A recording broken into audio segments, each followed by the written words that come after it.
Bismillahirrahmanirrahim. Assalamualaikum warahmatullahi wabarakatuh. Alhamdulillahirabbil alamin wa bihi nasta'inu ala dunya waddin wassalatu wassalamu ala Muhammadin wal alihi washabbihi ajmain amma ba'du. Sampurasun. Amin. Yang kami hormati Bapak Hadi Sutisno, sesepuh kita, semoga Bapak panjang umur, sehat walafiat, diberikan keberkahan dunia dan akhirat. Atur nuhun Bapak diundang di sini, kehormatan. Juga sahabat lama ini, sahabatnya bukan 10-20 tahun, mungkin lebih dari 30 tahun semenjak di HIPMI, sama-sama si Mora gitu ya. Pak Agung Suryaman, atur nuhun kan diundang di sini. Saya tidak bisa nyebut semuanya. Saya di sini hadir Kang Cecep bersama dengan Kang Ade. Kang Ade itu adalah Ketua Dewan Penasehat Forum Komunikasi Alumni ASQ, yang anggotanya adalah 1,8 juta. Yang offline, bukan yang online. Jadi kalau kita yang online nggak dihitung, karena online biasanya follower di Instagram, FB, hatersnya juga banyak. Jadi ini yang benar-benar hadir di kelas 2, 3, atau 4 hari dididik khusus di 1,8. Coba di sini siapa ya alumni SQ offline, angkat tangan. 50%. Jadi itu Prof Cecep dan Kang Nanan. Sebenarnya beliau ini saya minta jadi wakil ketua. Jadi ketua umum FKSQ. Saya wakilnya. Nggak mau karena urusan akhirat. Kang Nanan ini saya kenalkan ya, Kang Nanan. Juga Pak Burhanuddin Abdullah, kemudian Pak Nuri. Saya nggak disebut semuanya ini karena semua audiens hadir ini orang penting semua. Ada Kang Acil, juga alumni ASQ. Semuanya keluarga besar alumni ASQ, mungkin sekitar 15 orang kan ya. Alhamdulillah. Pak Nukman, Pak Dede ya. Kemudian Pak Mulyadi, DPR, Pak Tatang, ini nggak bisa disebut semua, tokoh semua. Pak Zainuddin, Pak Eka, Bu Eni, kemudian juga Pak Cucu, Pak Yaya, kemudian dari Kopas Caringin dan Korwil FKSQ. Kalau Pak Yusuf dikenalkan dulu, ya ini Pak Yusuf. Kebetulan di Jawa Barat alumninya 300.000. Ini Pak Yusuf ketuanya. Alhamdulillah. Nah, saya lahir di Bandung tahun 1965. Ketika Bojong Koneng meledak, di situ saya lahir. Jadi setiap kali 24 Maret 1965, 24 Maret Bandung Lautan Api itu adalah hari kelahiran saya.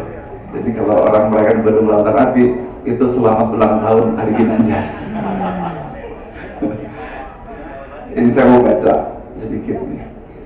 Wengi asih tirisku angin, si duru ngahalang hawana beting, hebat pisan maju pasar Caringin, berkah timantena kangge Pak Sutisno nupinuh papeling kepatapan asa tos lami, rindu pisan uwih janten pribumi, tokoh Sunda nu ngamajukeun bidang ekonomi, pasar Caringin maju nu janten bukti. Saya Caringin icalan mangga jeung ketan, hayu mangga urang ngawitan. Nanti habis itu periksa kan hadis salah itu bacaan. Betul kan, nanti Kang Nanan. Jadi kita dua hal, yaitu masalah perpecahan, keterbelahan dan moral. Mungkin gambar ini juga bisa menggambarkan situasi bangsa di mana politik telah memecah belah, kemudian juga masalah moral yang luar biasa. Tapi ada satu lagi tambahan, mungkin itu kaderisasi. Saya percaya tidak ada satupun daun yang jatuh kebetulan, debu terbang atas izin Tuhan. Allah bicara melalui ayat-ayatnya, nabinya, kejadian dan alam semesta. Hari ini saya beruntung bersama dengan Abah Tisno dan kemudian sahabat saya. Mudah-mudahan pertemuan ini sebuah pesan untuk kaderisasi berlanjut dan mudah-mudahan terus lahir Pak Tisno lain sampai 2045. Kemudian juga lahir tokoh-tokoh Sunda lain ya, seperti Kang Agung. Karena kita ini kan, kita sekarang sibuk di sini. Kita bicara misi, visi, bagaimana Sunda ini bisa tampil, berperan, menyatukan. Tetapi ada satu ancaman yang sangat-sangat besar. Di bawah sana, milenial sana, kalau kita ajak meeting seperti ini, nyambung apa enggak? Jadi di tahun 2030, 80% ini anak-anak milenial. Tadi masih militan, kalau ketemu Kang Nanang, wah masih militan. Ketemu Kang Ade, masih militan. Ketemu Kang Cecep, masih militan. Saya dan Pak Agung mungkin masih adalah gitu ya. Tapi di bawah sini, di bawah kita, itu masalah. Jadi kalau ini tidak diberlanjutkan, ini kita bisa kehilangan akar kita. Gitu. Akar kita. Dan saya bersyukur sekali sahabat saya ini, ya, Pak Agung ada di sini, kita berikan aplaus Pak Agung. Ya, Pak Agung ya juga sehat walafiat, bisa meneruskan misi Bapak gitu ya. Apalagi didukung oleh teman-teman semuanya gitu. Asalkan pesan Pak Nanang katanya harus netral kan Pak Agung. Oke. Di seluruh dunia juga 1,8 juta, di Malaysia ada 150.000, di Eropa, di Amerika, dan itu jumlah yang cukup besar. Dan mudah-mudahan juga ajakan tadi saya gabung, insya Allah saya siap gabung di sini, di Rumah Kebangsaan Ade Sutisna, insya Allah. Jadi sekarang kembali ke topik masalah bahwa perpecahan itu sebenarnya gini, manusia itu kan bergerak karena why, karena dorongan. Innama amalu biniyat. Tadi Pak Ade sudah nyinggung, ada strong why, ada big why, ada grand why. Nah, tiga ini sumber perpecahan di diri kita dan ujungnya bangsa. Strong why ini orang yang berorientasi kepada materi. Contohnya soal properti yang dulu sekarang sudah pindah kemana-mana gitu. Soal ekonomi, soal finansial, soal perdagangan, soal bisnis, soal cicis lah orang Sunda mah. Ya, itu perpecahan. Jadi kita terbelah menjadi 3 golongan. Golongan strong Y yang orientasinya jangka pendek. Golongan big Y. Big Y itu kelompok-kelompok. Ya, kelompok-kelompok. Saya kelompok partai A, saya kelompok partai B, saya pendukung presiden A, saya pendukung presiden B. Bahkan Sunda pun juga, saya Garut, saya Sumedang, saya Ciamis, Majalengka. Itu semuanya adalah big Y. Itu sumber perpecahan. Jadi kalau kita orientasinya strong Y, insya Allah pecah, confirm pecah, karena orang akan rebut-rebutan. Big Y, pecahnya lebih gede lagi, bangsa yang dipecah belah. Apalagi big Y digabung dengan strong Y, pecah habis. Nah, sisanya tinggal satu yang tadi Pak Ade sampaikan, Ketua Dewan Penasehat sampaikan, yaitu grand Y. Kalau strong Y itu to take, apa yang kita dapat. Big Y itu to get. Grand Y to give. Dan itu dicontohkan dengan pasar Caringin, yaitu dengan uang sendiri. Dulunya di pasar Andir, sekarang jadi pasar Caringin yang teratur. Kita berikan aplaus dulu. Contoh. Ya. Jadi Grand Y, jadi pasar Caringin itu Grand Y. Nah, manusia hidup bukan untuk strong Y, bukan untuk makan. Manusia juga bukan untuk dikdaya. Manusia dilahirkan sebagai rahmatan lil alamin, grand Y. Tapi masalahnya strong Y, big Y, grand Y pecah jadi 3 golongan. Golongan strong Y, golongan pengusaha. Golongan big Y, golongan kebangsaan. Golongan grand Y, golongan ulama. Nah, 3 ini yang harus disatukan menjadi satu.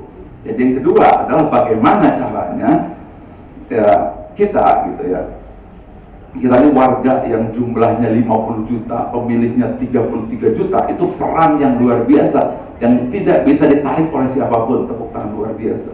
Tidak bisa, dari dulu di mana-mana itu kekuatan orang Sunda.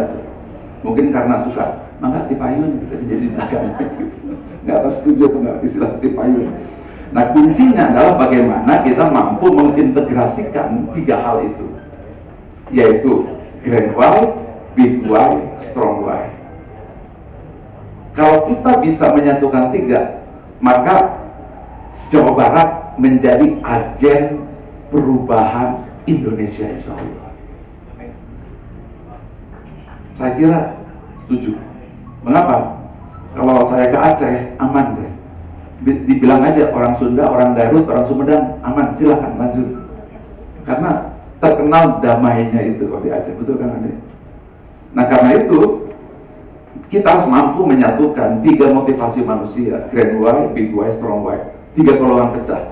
Belanda yang disebut divide et impera adalah memisahkan ini. Kemudian Jenderal MacArthur setelah mengalahkan Jepang memisahkan ini juga. Sebab kalau ini bersatu, ini akan lahir peradaban mulia. Contoh, ya. Contoh Hong Kong. Hong Kong itu kombinasi antara Konfusius dengan Inggris, Jepang. Ya, Bushido-nya Jepang. Kebetulan saya ada bikin buku Bushido, mungkin nanti saya persembahkan. Saya bikin Bushido khusus. Saya bolak-balik ke Jepang dan saya alhamdulillah dengan saudara saya dan 5 samurai Batodo untuk mempelajari kultur Jepang. Sama persis dengan Sunda, persis.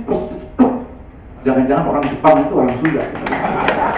Saya punya bukunya, saya pelajari sifatnya, sikapnya kayak Kang Nana. Kang Nana saya kasih tuh baju Jepang asli bersama dengan zirahnya Jepang, nanti Kang Ari saya kasih juga gitu. Nah, mengintegrasikan itu kunci. Contoh Mesir, ketika kombinasi spiritualisme teknologi maju. Kemudian di Andalusia, yaitu ketika Islam dengan Romawi abad ke-7 14. Nah, Indonesia kalau mau menyatu, ini insya Allah di abad ke-21 ini bandulnya ada di bumi persada Indonesia, dan Indonesianya saya yakin Jawa Barat. Nah sekarang ternyata apakah itu ilmu Pak Ali? Ternyata bukan. Begitu saya pelajari ilmu Sunda, ternyata untuk menyatukan grand why, big why, grand why itu disebut nyantri nyunda nyakola ratusan tahun yang lalu. Subhanallah, alhamdulillah, bangga. Padahal ini ilmu terbaru ditemukan pada tahun 1980 tentang nyantri oleh Profesor Dr. Dana Zohar, tentang fungsi otak Gunspot bahwa manusia mencari purpose. Kemudian EQ ditemukan oleh Daniel Goleman pada tahun 1980. Sedangkan nyakola ditemukan 1905 ya, oleh River Baron gitu kan. Dan itu ada di tanah Pasundan ini ratusan tahun yang lalu, namanya nyantri nyunda nyakola. Jadi sebenarnya kita cukup hanya mengembalikan ini semuanya, sehingga apabila ini disatukan, maka orang Sunda itu akan pengkuh agamanya, luhung ilmuna dan jembar budayanya. Nah jadi buku yang saya tulis ESQ itu memang lahir dari darah Sunda, jiwa Sunda. Tinggal bagaimana orang Sunda memahami warisan dari nenek moyang ini gitu. Yaitu tiga ini hanya bisa dilakukan apabila kita silih asih, itu spiritualitas. Silih asuh itu kecerdasan emosional. Dan yang ketiga, silih asah itu IQ. Subhanallah Sunda. Pertanyaannya, kok bisa penemuan terbaru dimiliki oleh anak-anak Sunda? Berarti Sunda itu memang sebuah generasi unggul ratusan tahun yang lalu. Nah, keprobelan. Jadi ini menyemangati orang Sunda. Nah, saya memang sebenarnya materi ini tuh untuk orang-orang muda gitu kan.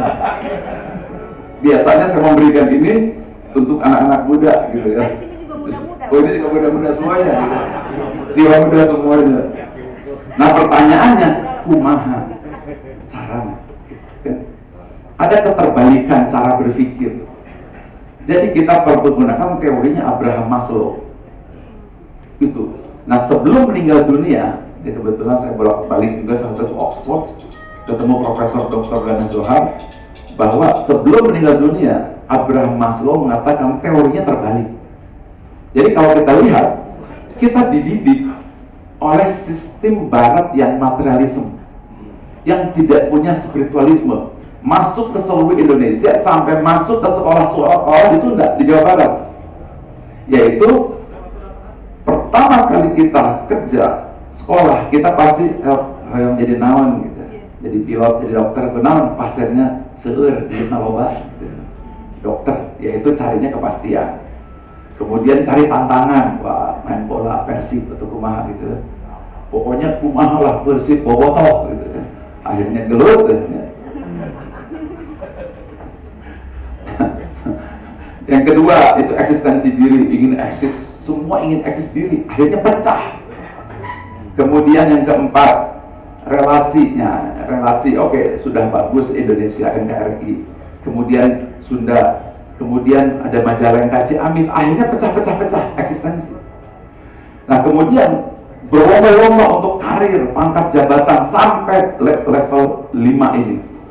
Bolak-balik 1, 2, 3, 4, 5, hancur berantakan bangsa ini. Mengapa? Karena kehilangan yang nomor 6 dan nomor 7. Nomor 7 adalah grand why. Untuk apa kita hidup? Wa ma khalaqtul jinna wal insa illa liya'budun. Wa ma arsalnaka illa rahmatan lil alamin, kontribusi. Saya sebenarnya Abah Tisno, Abah sudah memberi contoh apa yang saya ceramahkan. Abah memulai dari meaning purpose. Abah membereskan pasar Andir, lalu Abah membuat pasar Caringin, membersihkan akhirnya kontribusi, lalu berkembang pasar Caringin, lalu berkembang cinta relasi karena pasar Caringin hari ini, lalu eksistensi Abah dan kemudian sahabat saya juga Pak Agung. Nah sekarang kita menghadapi tantangan dan kepastian. Sekarang tinggal ini ke depan gambar ini. Yang benar menurut sesepuh Sunda, menurut Nabi, menurut Gusti Allah, seharusnya hidup itu dimulai dari atas turun ke bawah atau dari bawah turun ke atas, benar? Dari atas turun ke? Sekali lagi coba. Yang diajari oleh kesepuhan, contoh Caringin, yang diajari oleh Gusti Allah, yang diajari oleh Nabi dan Rasul, yang diajari oleh aki-aki dan abah. Dari atas ke bawah atau dari bawah ke atas? Dari atas ke bawah. Dimulai dari rahmat sebesar Allah. Manusia ciptakan itu. Tetapi begitu masuk SD, SMP, SMA, kuliah, yang diajari bahwa ke atas, begitu kepastian, lahirnya apa? Habis digarong kita Indonesia. Begitu nyari tantangan, gelut Persib jeung Persija. Eksistensi diri, masing-masing berlomba-lomba di pilkada. Cinta relasi, adu kelompok-kelompok. Perkembangan, adu kita cari karir, muter nggak selesai. Maka Nabi Muhammad SAW naik 2 hero di atas itu. Iqra bismi rabbika. Inilah yang nomor 7 itu. Kalau kita berhasil mampu menemukan nomor 7, insya Allah Sunda akan menjadi cahaya Indonesia, bahkan cahaya dunia, insya Allah. Asalkan kita mulai dari sini. Saya percaya bahwa hari ini kita ketemu Abah, ketemu Kang Agung, ketemu semua di sini untuk sama-sama. Yang namanya jumlah terbesar Sunda bukan hanya untuk sekedar pemilu.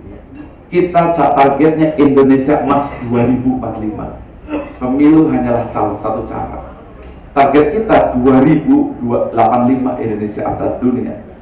Nah, oleh karena itu caranya bagaimana? Dengan salah kerendahan hati saya, Kang Nanan, Kang Ade.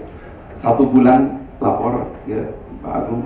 1 bulan saya memberikan training seperti ini. 2-3 hari kemarin saya bikin ada sekitar 10.000 orang di ASBSD. Ini semua diajarkan ke milenial karena 2045 harus ada Pak Tisno lagi.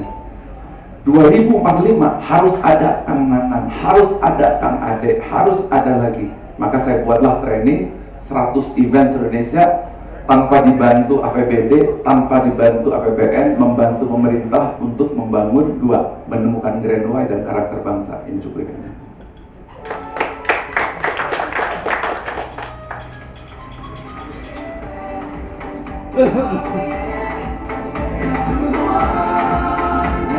Jadi tidak norak deh, nyamar.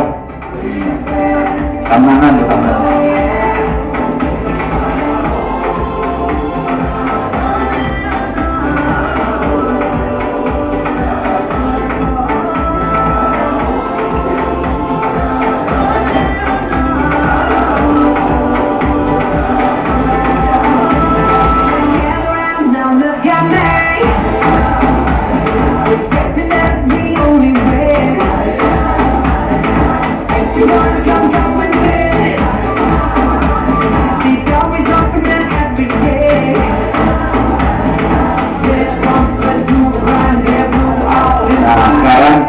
pakai versi Sunda ganti.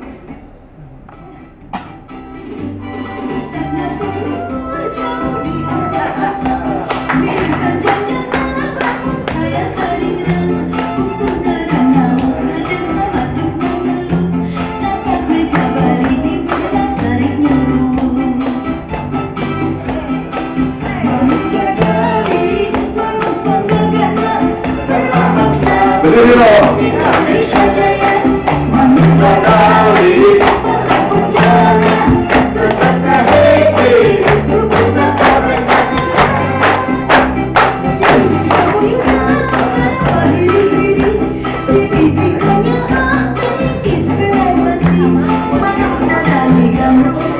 Salaman kiri kanan.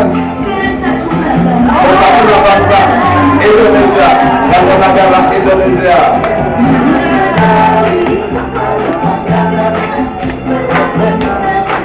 Indonesia Jaya, namun kata hari beserta misi untuk apa? Saya bermimpi membuat acara seperti ini, 25.000 orang Jabar dan berkumpul semuanya. Siap PSU bantu, saya tidak pungut biaya, free of charge insya Allah. Alhamdulillah, terima kasih. Menutup punten ngabangun bangsa urang sararea, urang Sunda nyaah pisan kabalarea. Indonesia tiasa bangkit jeung jaya, dikawitan ku semangat urang sadaya.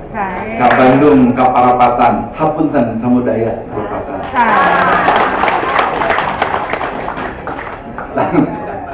Nana langsung adut-adut.